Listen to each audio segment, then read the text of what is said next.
Thank you so much for coming today to the Delta Heritage Forum. This is our 5th annual forum.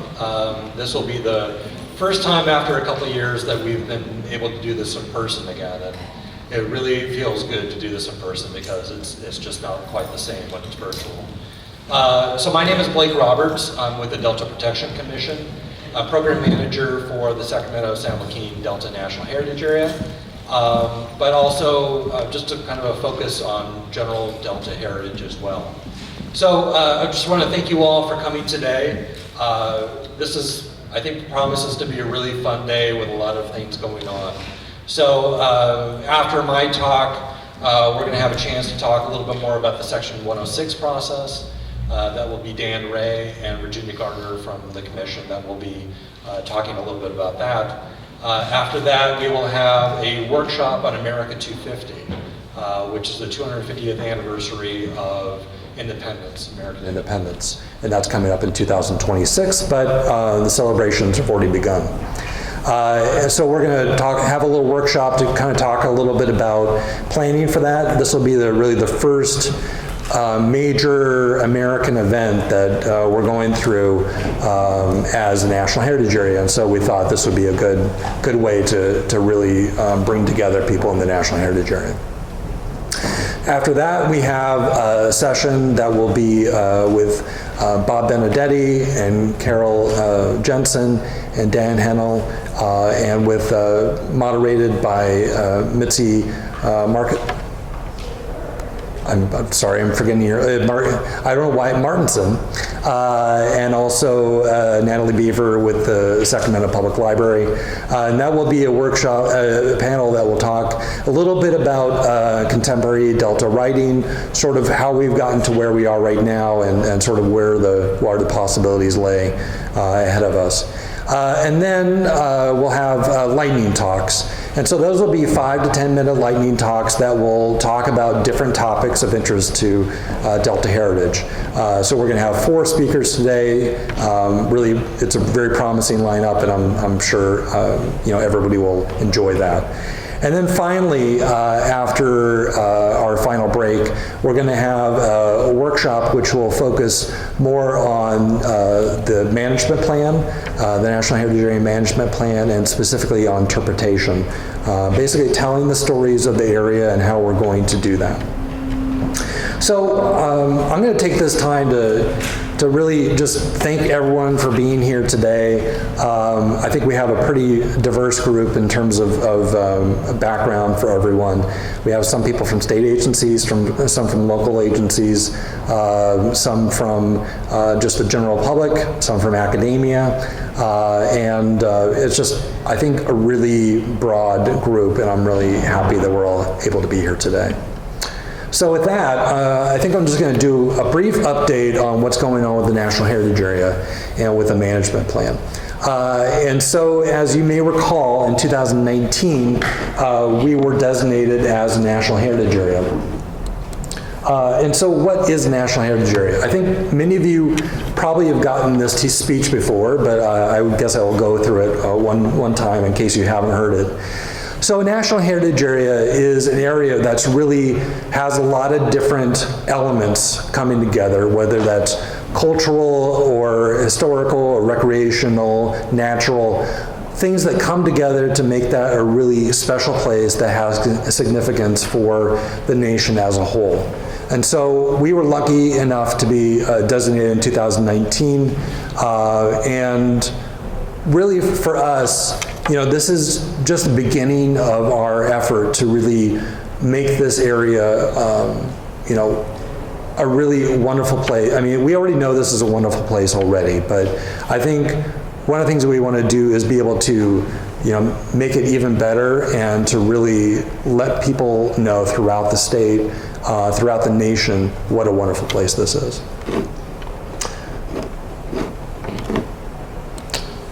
So there are 55 National Heritage Areas around the country. We were designated in the last class. There were 6 of us in that class. One of the things you'll notice is a lot of those are on the East Coast and Midwest. Most of them are east of the Mississippi. In fact, we have a couple of people here today that are from national heritage areas around the country. One is Ali Sponger, who will be speaking later today from Niagara Falls, and then also Aggie Carlino from Rivers of Steel in Pittsburgh. And so we're really honored to have people from other national heritage areas, because this really gives us an opportunity to talk about what other national heritage areas are doing and be able to come together and figure out how that might impact what we do going forward. So there are 55 around the country. They have gradually been moving farther and farther west. We're the first one in California, the only one in California so far. But there were 2 designated in Washington at the same time that we were, one in Arizona. These are gradually moving to the west, and I think there's a lot more people that are starting to know what they are. So the Delta National Heritage Area boundaries can be a little funky, would probably be a nice way to put it. Sometimes people sort of ask me why they are the way they are. The great answer that I always have is, happened before I got here, so I don't really know exactly why it is the way it is. But I think one of the things that I think I want to emphasize for people is that even though these boundaries are where they are, and that's where Congress sort of designated where the National Heritage Area is, that doesn't mean that there aren't areas outside those boundaries that are still important to who we are and what we are as a region. So generally I give people sort of a guideline that it goes from West Sacramento in the northeast. My geography is better than that. All the way down to Tracy and Stockton in the southeast, and then out to Vallejo and Hercules in the west. It's an eclectic area, has a lot of diversity. Obviously, Walnut Grove is a lot different than Martinez is, and parts of San Joaquin County are very different than West Sacramento. It's a very diverse area, and I'm really happy that we're sort of able to bring this diverse group together and really have them focus on their heritage.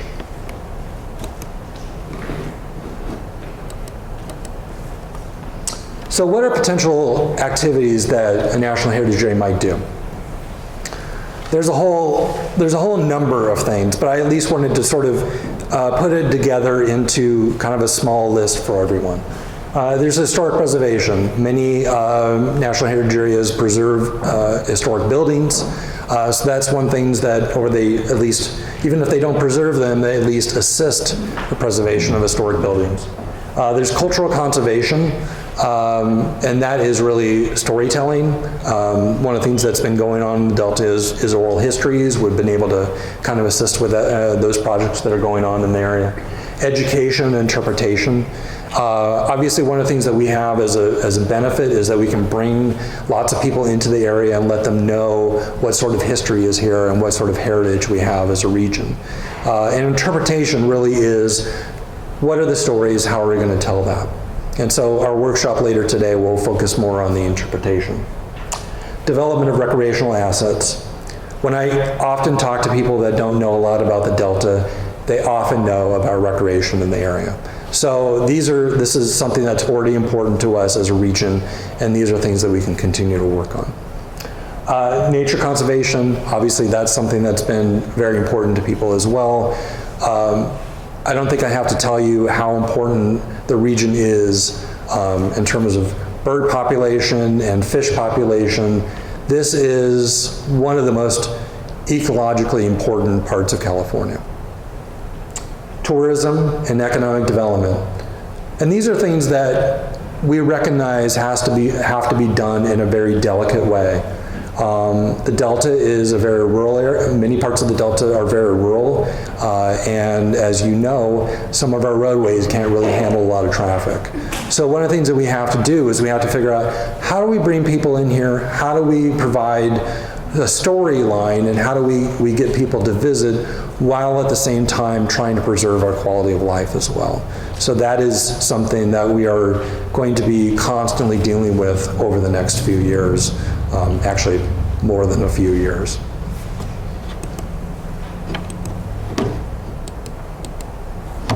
So A national heritage area goes through several different states in terms of planning. The first thing that happened back in the early 2000 teens and concluded in 2012 was the creation of a feasibility study. And really what this does is it provides evidence to the National Park Service and to Congress that this area is worthwhile of designation as a National Heritage Area. Obviously, Congress and the National Park Service believed us because they actually made us a National Heritage Area. But now, one of the things that we have to do is we have to prepare a management plan. And so that is what we've been doing over the last few years. It's been taking most of our energy, but really what this does is it provides us a path forward in terms of the work that we're going to be doing over the next 15 years. And one of the things I will mention is that when we were designated by Congress, we had a 15-year authorization period. That doesn't mean that, many national heritage areas are reauthorized, and so that's our hope. But also at the same time, we also have to be aware of that 15-year period as well. Once you finish the management plan, that's when you can get more into implementation and project planning. At the end of that 15-year period, that's when you do an evaluation, try to figure out where you are and figure out if there are changes you can make. So what needs to be put in the management plan?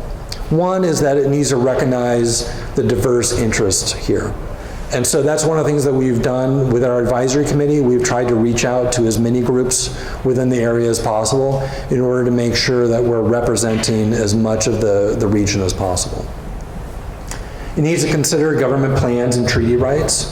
And so that's one of the reasons why we've been working with local governments and with tribes in order to make sure that we're working together and that there's nothing that we're doing that would be different than what they want to do. And then there are a number of components that need to go into that. One is a resource inventory, and that's one of the things that we are preparing right now.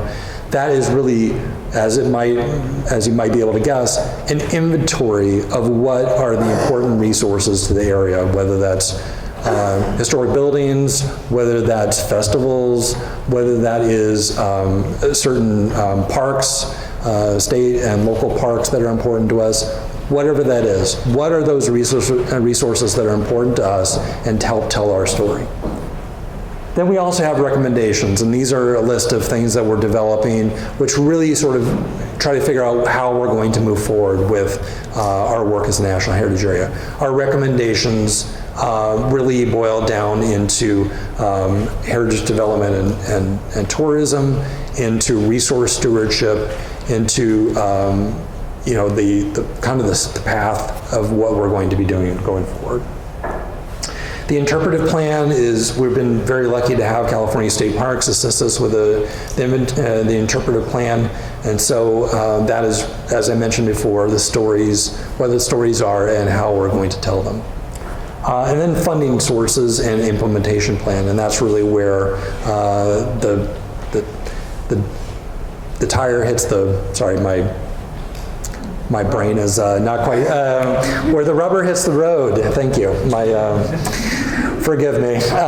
It's been a long week. But I wanted to, really that is where, all these ideas that we have finally get working and they get going.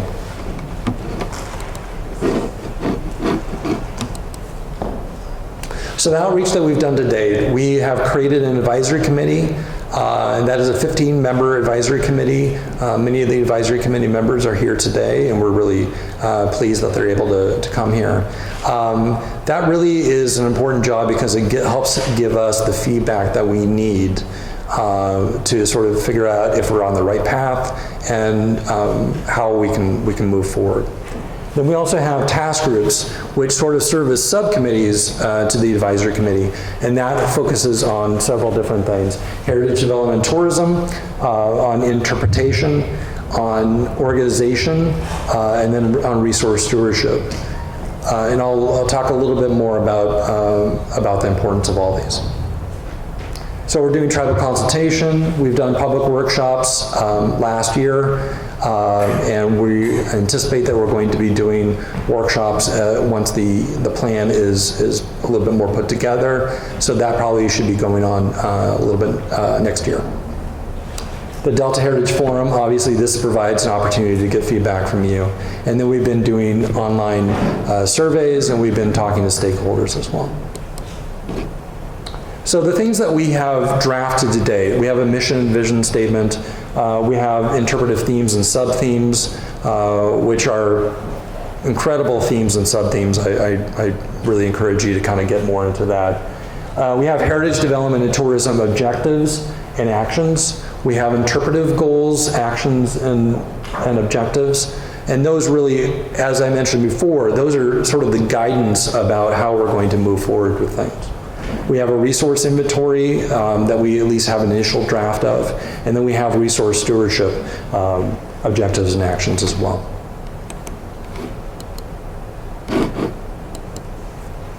So I'm not going to go really into much detail about the interpretive themes, but this, I think, gives you at least a very, very initial sample of what the interpretive themes are focused on. One is obviously on our natural resources. The second theme really focuses more on how our landscape has been changed dramatically, especially with reclamation, and how that has sort of impacted our region. The Native American experience, I think there's a lot of people that are not aware of how rich and how important the indigenous population was.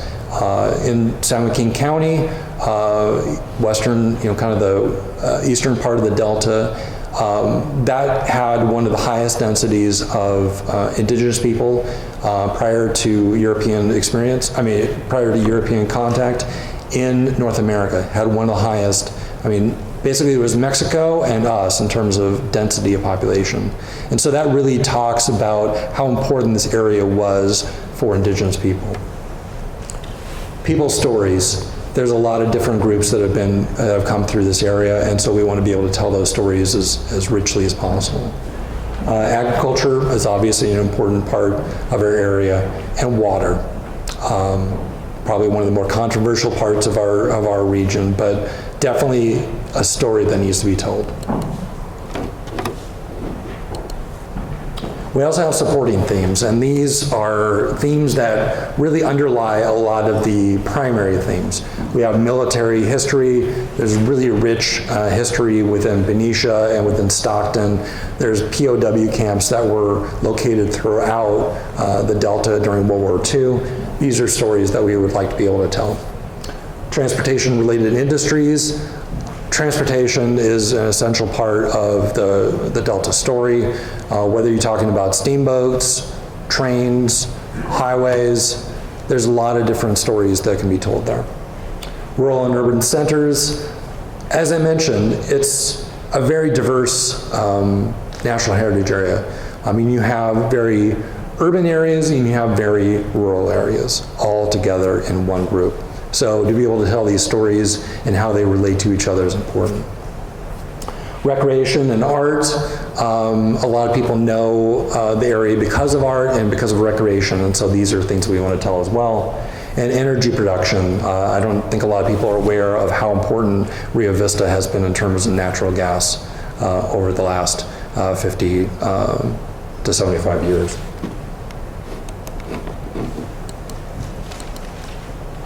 So one of the things I did want to touch upon, and this is probably one of the more important things that we're going to be dealing with when it comes to the management plan, is how are we going to run the National Heritage Area?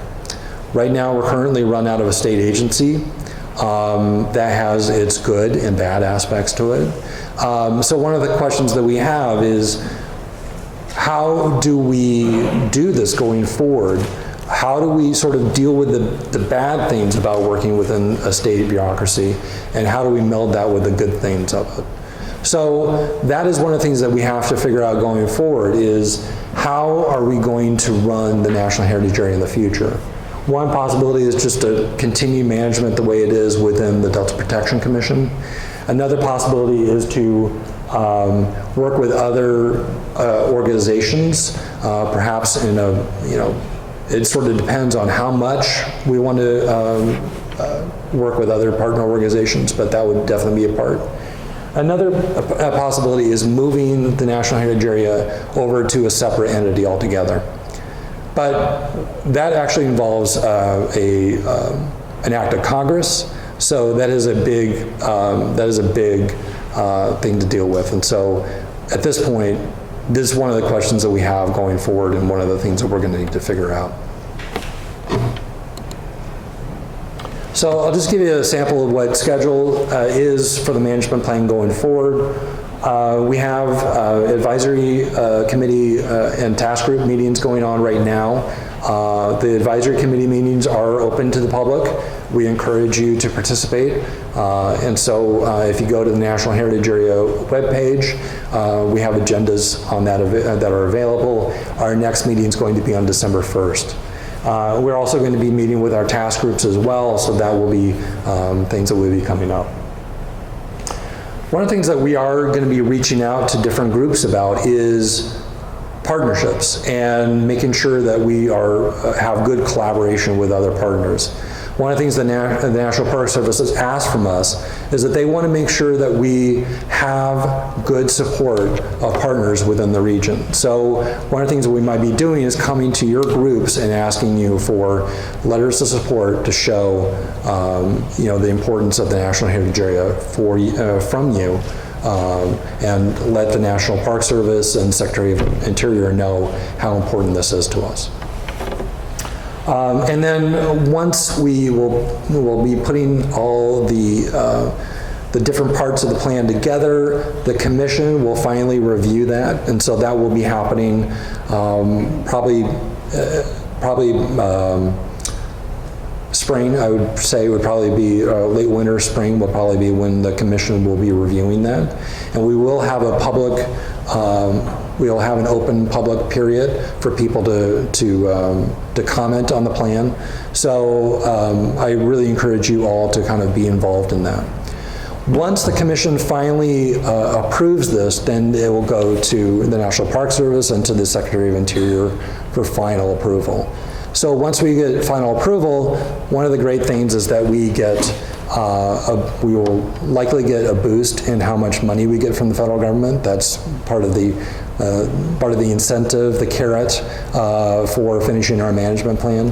And so we're looking forward to being able to implement a lot of the things that will be coming out of this. I know I need to wrap it up, so one of the things I just want to mention to you is that the list of potential partners is wide. It's very wide, and so there's a lot of different people that we will be looking to for assistance, because really National Heritage Areas are all about partnerships. That's really where their strength is, and so we encourage any of you from different groups to really reach out to us and make sure that we're involved together and we're really going forward together. One of the things I did want to quickly mention is that any change to the boundaries of the National Heritage Area has to go to Congress. So currently, there is a proposed expansion of the boundaries. It's kind of a small expansion relatively, but one of the things that is now would be included is the Rio Vista Army Base, part of Sandy Beach County Park, and some other. Jan is here, and she probably would know if I'm forgetting anything, but definitely it's a part of Rio Vista that we want to include in the boundaries. The city of Rio Vista has been behind this, and Congressman Garamenti has introduced this, and it successfully passed the House. So right now we're just waiting to see if that finally is able to get passed by the Senate as well, and finally put into law. So hopefully that will be one of the things that will be coming up soon, is that we'll have a small expansion to our boundaries that will make sure that we're telling as much of the story as possible.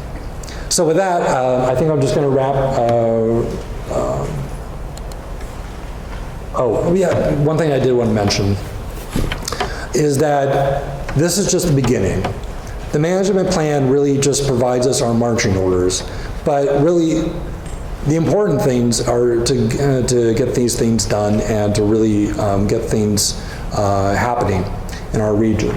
So these are just some examples of things that we might work on. One is Heritage Adventures. We had a workshop on this last year.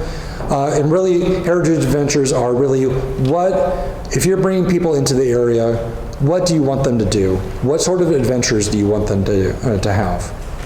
Then we have interpretive and wayfinding signs, and that is really an opportunity for us to tell people the story of the area and also make sure that they know how to get around, because the Delta can be a little confusing.